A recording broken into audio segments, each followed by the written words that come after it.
This is for Peacemaker episode 7 review, and I bring this up because he's somebody who can bring up there's some sledgehammer elements to this episode, right? Meaning that the stuff with his dad being the White Dragon, obviously it's a character named the White Dragon who like has white he's a white supremacist. That's part of the character. So it says episode 7 of Peacemaker turns the focus back to the past as we see Chris and his brother Keith in their room listening to rock music with Augie holding bets. They're encouraged to head out and fight one another in a no-holds-barred match. With big punch to the cheek, Chris knocks out his brother, who ends up convulsing and fitting on the floor. So his brother dies in this fight that his dad basically held in like a bet with people in the neighborhood to do, right?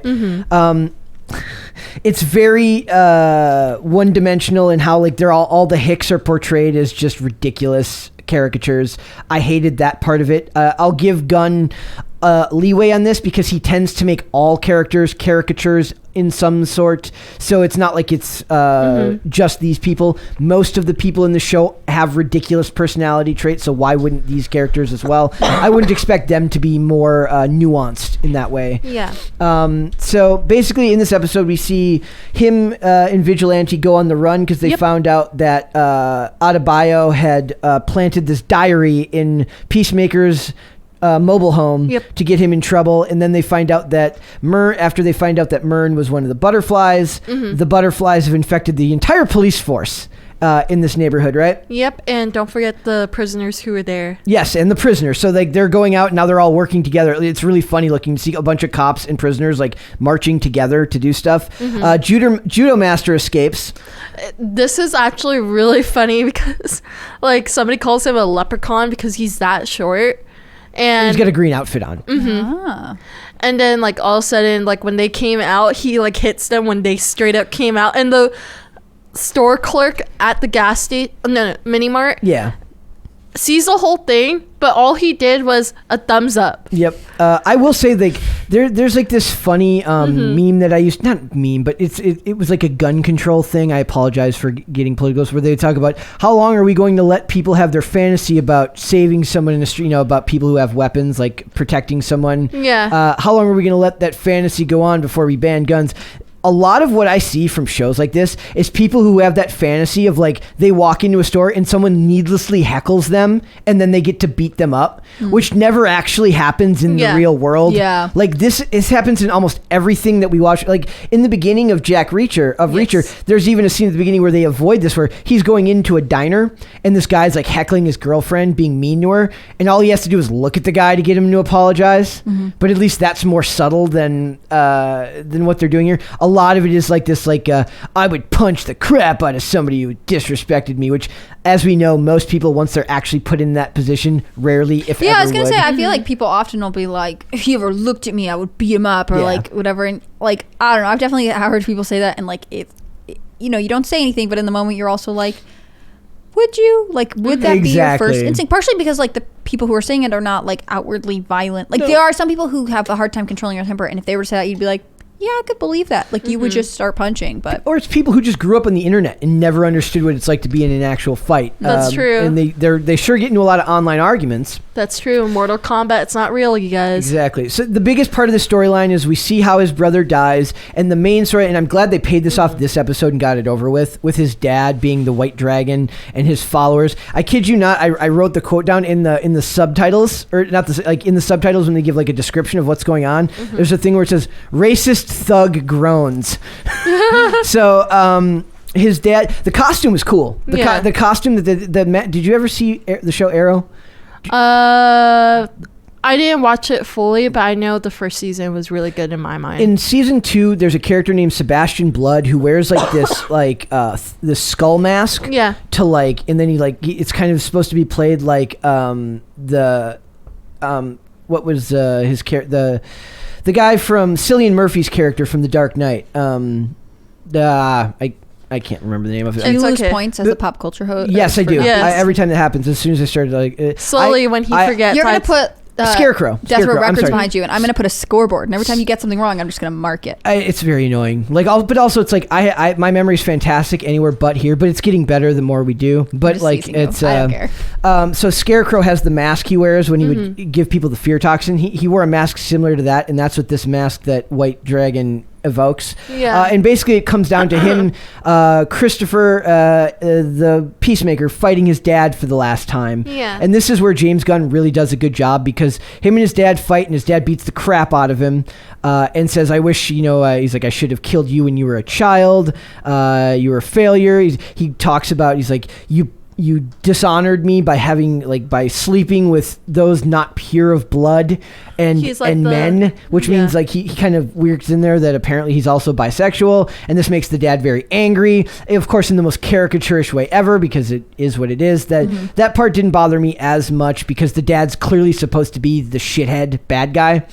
And then finally at the end he wins, and spoiler alert, as people know, he's about to kill his dad when...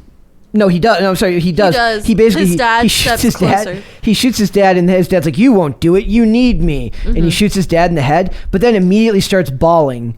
But then from right there, Vigilante makes some weird comment. He's like, "Why are you exercising your face muscles?" And this is where James Gunn does really well. He's having this deep emotional moment. He's just killed his own father to save a bunch of other people, and kind of excised this shadow that's, this demon that's held on to him for years, the hold his dad had over him, trying to both escape his dad's bigotry and to also prove that he was a better person, but not being able to fully remove himself from him, because in the end he's still family, which there's a lot of nuance to that. So he's crying, and then Vigilante comes in and says something ridiculously stupid, and Economos says, "You're an idiot for saying this to him." So there's this weird banter going back and forth as he's literally bawling on the floor at his dead. So it's like, it's comic relief. Yes.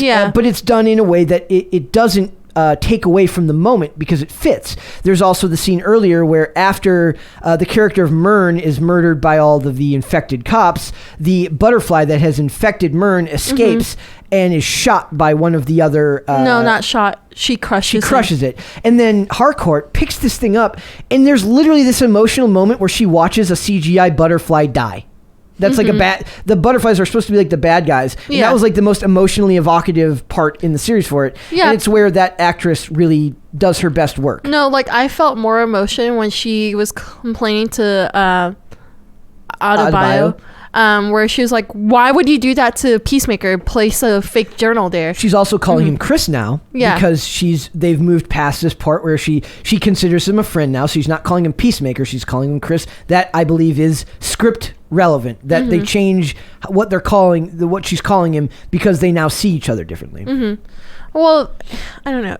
They're slowly becoming a true team that Peacemaker wanted. Yep. Which he deserves now. But I don't know. It's just this whole episode, I really like it more, excluding the cow.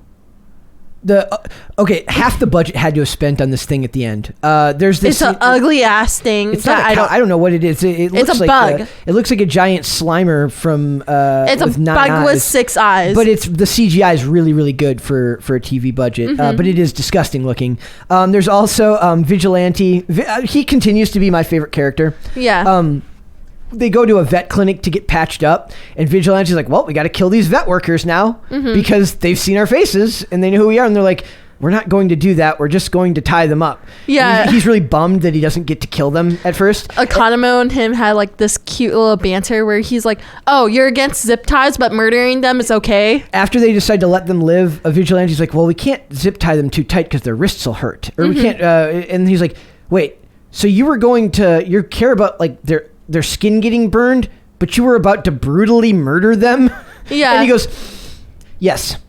But then, I love what Vigilante said. He said, "Economo, we have the best, chemistry ever." It's not how Peacemaker and my chemistry is, but we have a good chemistry going. They also show there's the reference to the eagle hug earlier on in the series where he's like, "I hugged an eagle once," and Adebayo's like, "You never hugged an eagle," because he has a pet eagle, a CGI eagle that's with him at all the time. And in this episode, she sees him from behind glass without him knowing he's there, and the eagle gives him a hug again, and she takes it as this big sign that maybe she's supposed to stay on and help, even though like she's been told to leave. I think the other part was only James Gunn could get away with the thing where they're going like, who's gonna join me in our continued, like they're going to their final battle, and everyone's saying like me, and Vigilante goes #me too. Like only James Gunn, I think, right in this day and age could get away with doing that.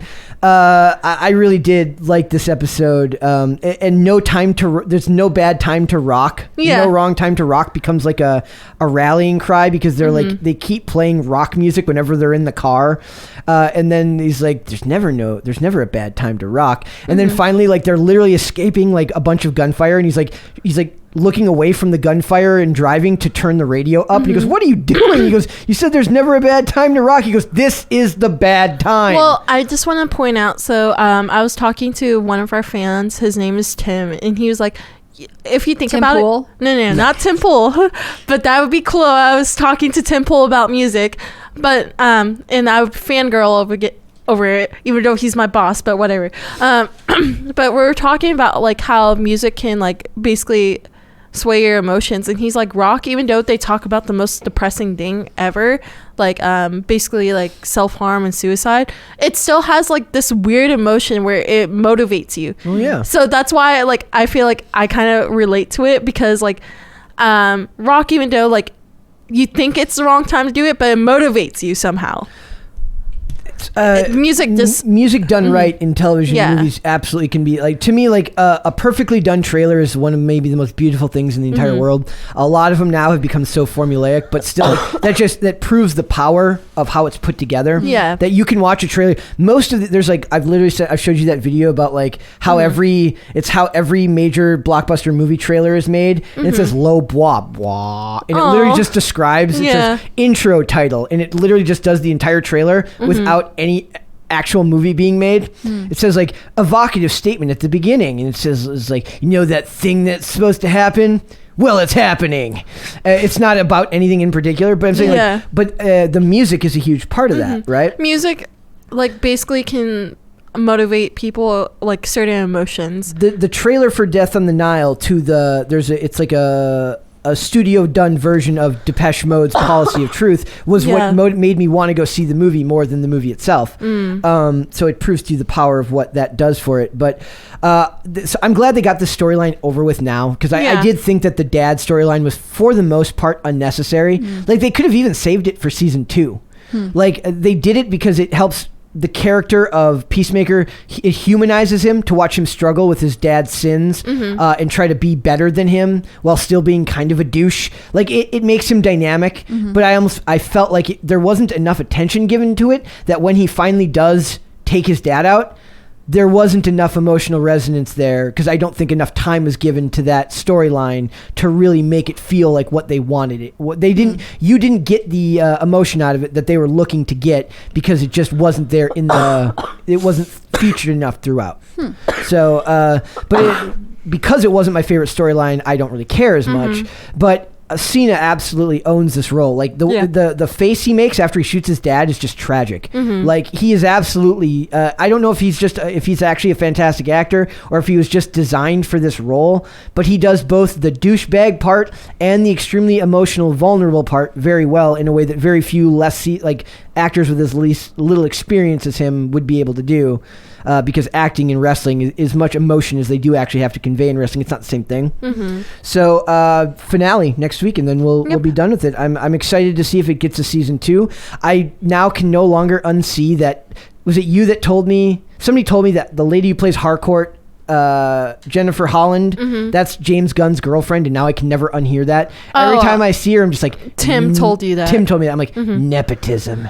Every time I see her, I'm like, that. Literally, it's the biggest trope ever. The hot blonde woman got the role because she's dating the director. Well, it's also, but she's good. She works hard for that role. She's good though. Like, that's what I'm saying. Like, she's not the most convincing person in the action scenes, but anytime she has to get emotional, she does a great job. It's just, it doesn't feel like her genre as much. Yeah, it's also like how Gwyneth Paltrow got her part as Pepper Potts. Goop. Goop. Is she the Goop lady or is that Yeah, somebody she's else? the Goop lady. Goop. Okay. So I do recommend, if you guys have been following along and you're watching it, I do think it's worth continuing on and finishing up next week. There's only one episode left. There's no reason not to watch that. Yep. There was also the weird part where they're like, when they're gearing everyone up, the nurses all randomly stand up and like, we want to go fight, and they have machine guns for some reason. I know, like one and then nurse. it's never addressed again. It's like a weird. joke. Then They did address tie him it. up. They said, no, you're not going. You're going to all die. No, but they tie him up. They don't. Yeah. But I'm saying, but like, where did they get them? Did they just find one of their machine guns? Yes, one does. Yeah, like you don't know when there's a killer animal around. That could be it. That could be it. So It's like an emergency gun that they just press a button and it appears under the desk. Yes. Thanks for watching this clip, guys. If you want to see full episodes or follow us on social media, links are in the description below. Bye. Bye.